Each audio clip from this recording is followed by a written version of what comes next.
नमस्कार, हमारी खास पेशकश स्पेशल 26 में आपका स्वागत है। आपके साथ मैं हूं गीता जोशी। हर साल गणतंत्र दिवस पर भारतीय सैन्य बल की क्षमता और छटा का प्रदर्शन देश के सामने होता है। इस बार भी दिल्ली के कर्तव्य पथ पर भारतीय सेनाओं की ताकत परेड में दिखेगी। हम आपको इस कार्यक्रम में वो हथियार और बल दिखा रहे हैं जो परेड की शोभा बनेंगे। आने वाले दिनों में भी ये सिलसिला जारी रहेगा।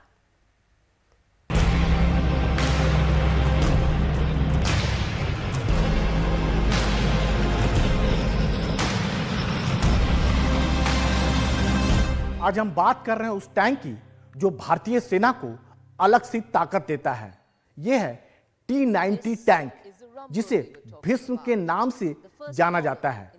पहले यह टैंक रूस में बनता था, लेकिन अब भारत में बनने लगा है। इसकी गिनती दुनिया के सबसे शक्तिशाली टैंक में होती है। इस टैंक में बस 3 लोग होते हैं, कमांडर, गनर और ड्राइवर। करीब 40 से 48 टन का यह टैंक जब मैदान में उतरता है तो इसकी धमक महसूस की जा सकती है। इस टैंक की लंबाई 9.6 मीटर है और चौड़ाई 2.78 मीटर। यह जमीन से 2.22 मीटर ऊंचा चलता है। आकार में छोटा होने की वजह से यह जंगल, पहाड़, दलदली इलाकों तक में तेजी से चल सकता है। करीब 60 किलोमीटर तक इसकी रफ्तार है। इसमें 125 मिलीमीटर की मोटाई वाला स्मूथ बोर टैंक गन लगा हुआ है, जो इसका एक खास हथियार है। इससे कई तरह के गोले दागे जा सकते हैं और मिसाइलें भी। 100 मीटर से 4000 मीटर तक की रेंज में सटीक निशाना लगाया जा सकता है। इस टैंक के ऊपर एंटी एयरक्राफ्ट गन भी लगी हुई है, जो 2 किलोमीटर रेंज में हेलीकॉप्टर को मार गिरा सकती है। इस गन से 1 मिनट में 800 गोले दागे जा सकते हैं। टैंक में ऑटोमेटिक और मैनुअल तरीके से भी मिसाइल और गोलियां फायर की जा सकती है। टैंक में थर्मल इमेज की क्षमता भी है, जिसके जरिए 6 किलोमीटर दूर तक किसी का पता लग जाता है। वैसे भीष्म की ऑपरेशनल रेंज 550 किलोमीटर तक है। यही नहीं, भीष्म कई तरह के रॉकेट भी झेल सकता है। इसमें एक्सप्लोसिव रिएक्टिव आर्मर भी है, जिसे आप टैंक का बुलेट प्रूफ जैकेट भी कह सकते हैं। यह जैविक और रासायनिक हमले से भी निपटने में सक्षम है। शायद इसकी ताकत और क्षमता को देखते हुए इसे भीष्म का नाम दिया गया है, यानी ऐसी दीवार जिसे कोई भेद नहीं सकता है।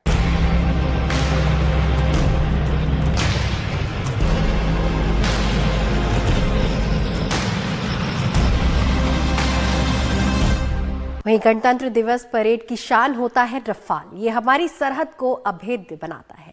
ये 3 तरह के मिसाइलों से लैस होता है। इसकी पूरी जानकारी दे रहे हैं हमारे सहयोगी राजीव रंजन।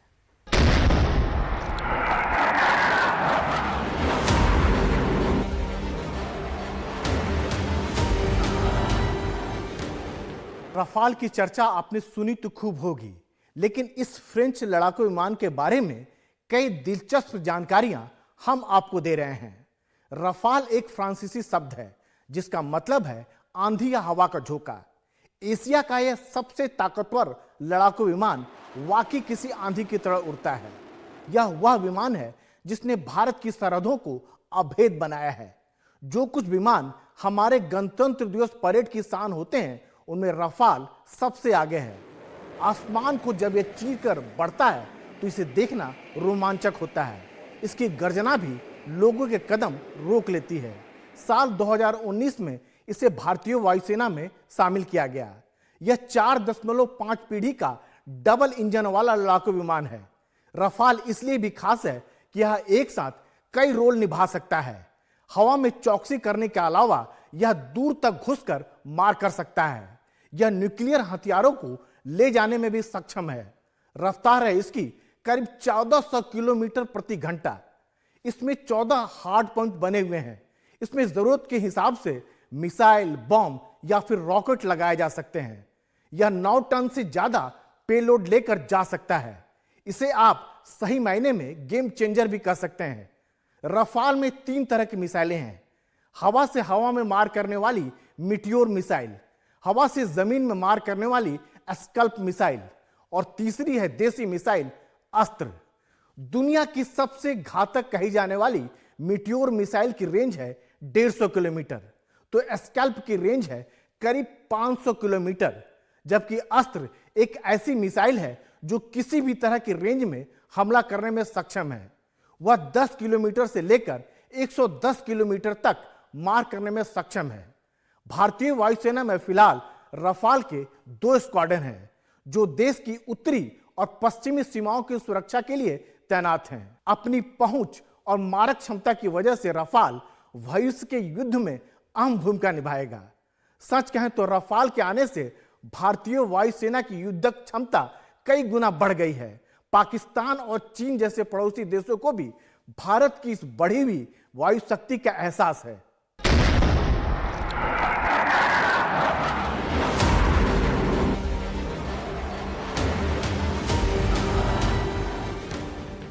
वहीं दिल्ली के कर्तव्य पथ पर गणतंत्र दिवस की परेड की रिहर्सल शुरू हो चुकी है। इस बार भी परेड के दौरान एनसीसी के कैडेट्स का जलवा देखने को मिलेगा।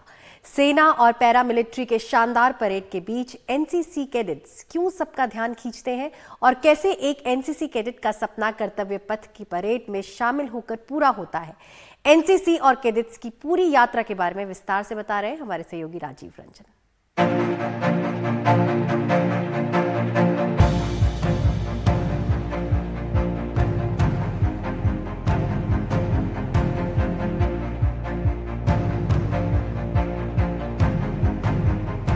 ये भी एक तरह के सैनिक, वे युवा जो भारत का भरोसा बनाते हैं। कदम ताल करते कर्तव्य पथ पर नेशनल कैडेट कोर के कैडेट्स गणतंत्र दिवस के मौके पर सेना और पैरामिलिट्री फोर्सेस के साथ किसी मायने में उनसे कम नहीं। आखिर वे एक बड़ी परंपरा से आए हैं। प्रधानमंत्री नरेंद्र मोदी और रक्षा मंत्री राजनाथ सिंह भी एनसीसी कैडेट रहे हैं। दुनिया के सबसे बड़े यूनिफॉर्म यूथ ऑर्गेनाइजेशन एनसीसी की शुरुआत 1948 में मात्र 20,000 कैडेट्स के साथ हुई थी। आज इसकी तादाद 17 लाख के करीब पहुंच चुकी है। तब से लेकर अब तक युवाओं और राष्ट्र के विकास में एनसीसी ने महत्वपूर्ण योगदान दिए हैं। बात चाहे लीडरशिप की हो, अनुशासन की हो, टीम वर्क की हो या फिर अपने जिम्मेदारी के एहसास की, हर जगह एनसीसी के कैडेट्स ने सफलता के झंडे गाड़े हैं। 75 साल की हो गई एनसीसी देश की एकता और अखंडता के भी प्रतीक है, जिसमें हर क्षेत्र और वर्ग के लोग आते हैं। एनसीसी में बच्चे स्कूल या फिर कॉलेज के जरिए आते हैं। जो बच्चे एनसीसी से जुड़ते हैं उन्हें सबसे पहले बेसिक मिलिट्री ट्रेनिंग दी जाती है, जिसमें हथियार चलाने से लेकर कई तरह की स्किल बताई जाती है, ताकि वह फौज में जब जाएं तो एक अच्छे सैनिक बन पाए। यहाँ बात केवल थल सेना की नहीं हो रही है। एनसीसी में थल सेना, वायुसेना, नौसेना की भी विंग है। जो बच्चे जिस विंग में होते हैं उनसे जुड़ी उनको ट्रेनिंग दी जाती है। यह ट्रेनिंग उनको सिर्फ सेना के लिए ही तैयार नहीं करती, बल्कि उनको ओवरऑल कैरेक्टर और फिजिकल फिटनेस को भी बढ़ाती है। एनसीसी के कैडेट सामाजिक सेवा में भी बढ़ चढ़कर हिस्सा लेते हैं। ब्लड डोनेशन से लेकर ट्री प्लांटेशन, सफाई अभियान या फिर कहीं आपदा राहत अभियान की बात हो, हर जगह आपको एनसीसी के कैडेट्स जरूर दिख जाएंगे। एडवेंचर में भी ये कैडेट्स किसी से कम नहीं है। ट्रैकिंग हो, माउंटेनिंग हो या फिर रिवर राफ्टिंग, ये सब एक्टिविटी कैडेट्स की फिजिकल फिटनेस के साथ साथ एडवेंचर स्पिरिट को भी बढ़ाती है। एनसीसी के यूथ एक्सचेंज प्रोग्राम के तहत यहाँ के कैडेट्स दूसरे देशों में जाते हैं और दूसरे देशों के कैडेट्स यहाँ आते हैं। पिछले साल सेना में 116 अधिकारियों, अग्निवीर में 8,937 और केंद्रीय पुलिस बलों में 1,390 कैडेट्स की भर्ती हुई। वैसे सारे एनसीसी कैडेट्स की बड़ी हसरत होती है गणतंत्र दिवस परेड में हिस्सा लेना, लेकिन यह मौका बहुत ही चुनिंदा कैडेट्स को ही मिल पाता है। 28 राज्यों और 8 केंद्र शासित प्रदेशों में से केवल इस साल 2,274 कैडेट्स को ही गणतंत्र दिवस कैंप में आने का मौका मिला। इनमें से कर्तव्य पथ पर परेड करने का मौका सिर्फ करीब 300 कैडेट्स को ही मिलेगा। कंपटीशन काफी टफ होता है। कैंप में सुबह से ही कैडेट्स अपनी फिजिकल फिटनेस और मेंटल स्ट्रेंथ को मजबूत करने में जुट जाते हैं। इन सब का जोर बस यही है कि कैडेट्स के अंदर देशभक्ति, अनुशासन और नेतृत्व की भावना पैदा की जाए, जो धर्म, जाति और भाषा के भेद से ऊपर उठकर काम कर सके।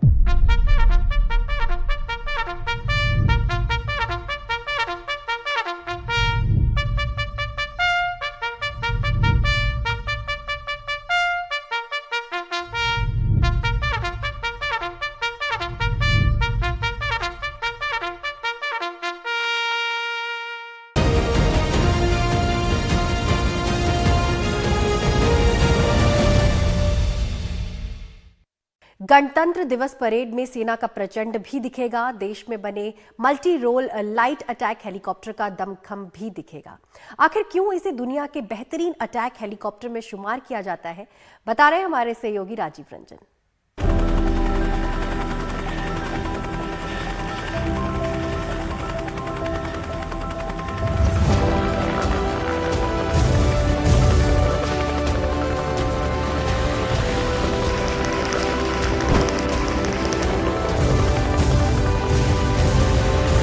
इस 26 जनवरी को भारतीय सेना की विराट शक्ति का एक प्रचंड रूप देखने को मिलेगा। सेना के multi role light attack helicopter का नाम है प्रचंड। हिंदुस्तान एरोनॉटिक लिमिटेड में बना यह हेलीकॉप्टर सेना की कई जरूरतों को पूरा करता है। ये रेगिस्तान में भी कारगर है और ऊंची पहाड़ी इलाकों में भी। 2 सीटों वाला प्रचंड का वजन 5.8 टन है। इसमें 2 शक्तिशाली इंजन लगे हैं। इसमें ग्लास कॉकपिट भी है। ये 288 किलोमीटर की रफ्तार से उड़ान भर सकता है। ये एक बार 550 किलोमीटर तक उड़ान भर सकता है, यानी बिना तेल भराए हुए। उच्च दबाव वाले क्षेत्र में उड़ान भरने की क्षमता इसे बेहद खास बनाती है। ये 16,400 फुट की ऊंचाई पर उतर सकते और उड़ान भरने वाला दुनिया का इकलौता अटैक हेलीकॉप्टर है। इसके सेंसर्स भी इसे बेहद खास बनाते हैं। इसमें एक साधारण कैमरा और एक इंफ्रारेड कैमरा है। ये कैमरे खराब मौसम में भी लोकेशन और स्थिति का सटीक पता लगाने में सक्षम है। इसके अलावा जमीनी और हवाई लक्ष्यों पर गोलाबारी, लेजर गाइडेड बम और मिसाइलों से निशाना साधने के लिए लेजर डेजिग्नेटर का भी इस्तेमाल किया जाता है, जो इसके निशाने को अचूक बना देता है। इसका सुरक्षा कवच भी काफी मजबूत है। इसमें 70 मिलीमीटर का रॉकेट लगा हुआ है, जिसकी सीधी फायरिंग रेंज 4 किलोमीटर और अप्रत्यक्ष फायरिंग रेंज 8 किलोमीटर तक है। प्रचंड की नोज में एक 20 मिलीमीटर की गन लगी हुई है। यह 2 किलोमीटर की फायरिंग रेंज के साथ प्रति मिनट 800 राउंड फायर करने में सक्षम है। साथ में यह हवा से हवा और हवा से जमीन में मार करने वाली मिसाइलों से भी लैस है। इस हेलीकॉप्टर का इस्तेमाल आतंकवाद विरोधी अभियान से लेकर उग्रवाद विरोधी अभियान में भी किया जा सकता है, बात चाहे शहरी इलाके की हो या फिर जंगली इलाके की। इन्हीं खूबियों की वजह से इस अटैक हेलीकॉप्टर को पाकिस्तान से लेकर चीन की सीमा तक में तैनात किया जा रहा है।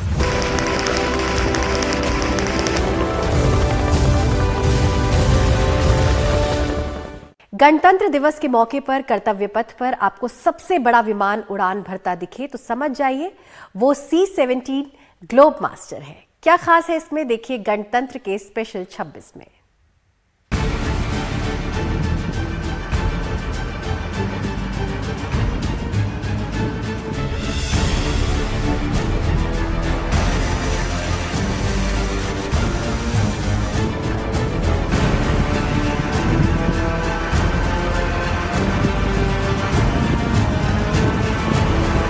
यह है C-17 ग्लोब मास्टर, हवाई जहाजों में हाथी, आकार में कहें तो विमानों का सरदार। अमेरिका की बोइंग कंपनी द्वारा निर्मित यह शक्तिशाली फौजी मालवाहक विमान दुनिया के सबसे बड़े और बेहतरीन मालवाहक विमानों में से एक है और भारतीय वायुसेना का बेड़े का सबसे मजबूत स्तंभ भी। यह इतना बड़ा है कि इसे आप छोटा खेल का मैदान भी कह सकते हैं। ग्लोब मास्टर करगिल, लद्दाख और उत्तर पूर्वी सीमा सहित कठिन इलाकों में भी आसानी से उतर सकता है। इसकी रिवर्स थ्रस्ट क्षमता के कारण यह विशाल जहाज छोटे रनवे पर भी उतर सकता है। 2013 में यह भारतीय वायुसेना का हिस्सा बना। ग्लोब मास्टर अब 13 विमानों के बेड़े के साथ देश की सबसे बड़ी मिलिट्री परिवहन ताकत है। सेना के लिए यह विमान कितना अहमियत लगता है, इसका अंदाजा आप इसी बात से लगा सकते हैं कि जब पूर्वी लद्दाख में चीन के साथ तनातनी हुई तो उस समय सैनिकों को जल्दी तैनाती के लिए इसी जहाज से बॉर्डर पर भेजा गया। यही नहीं, कोविड के दौरान आम नागरिकों को मदद पहुंचानी हो या फिर विदेशों में फंसे अपने नागरिकों को रेस्क्यू कर सुरक्षित देश लाना हो, हर जगह C-17 ही मौजूद रहा।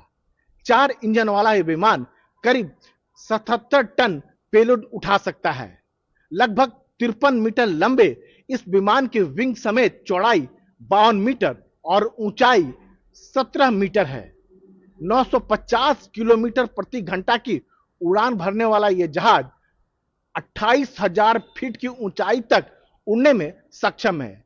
एक बार बिना रिफ्यूलिंग के यह 5,000 किलोमीटर तक उड़ सकता है। इसके अंदर इतनी जगह है कि 150 से अधिक जवानों को उनके हथियार के साथ कहीं भी ले जा सकता है। यही नहीं, 400 से ज्यादा यात्रियों या फिर 3 हेलीकॉप्टर या फिर 2 ट्रकों को एयरलिफ्ट कर सकता है। इस विमान में बख्तरबंद गाड़ियां, हेलीकॉप्टर, टैंक आराम से कहीं भी ले जाया जा सकता है। जरूरत पड़ने पर दिन और रात कभी भी उबड़ खाबड़ जमीन पर 914 मीटर रनवे पर भी यह उतर सकता है। इस पर छोटे हथियारों और राइफलों का कोई असर नहीं होता है। अपने टैक्टिकल एवं स्ट्रेटेजिक महत्व के कारण यह जहाज देश के काम आया है। इसलिए इस जहाज पर भारतीय वायुसेना का भरोसा अटल हो गया है।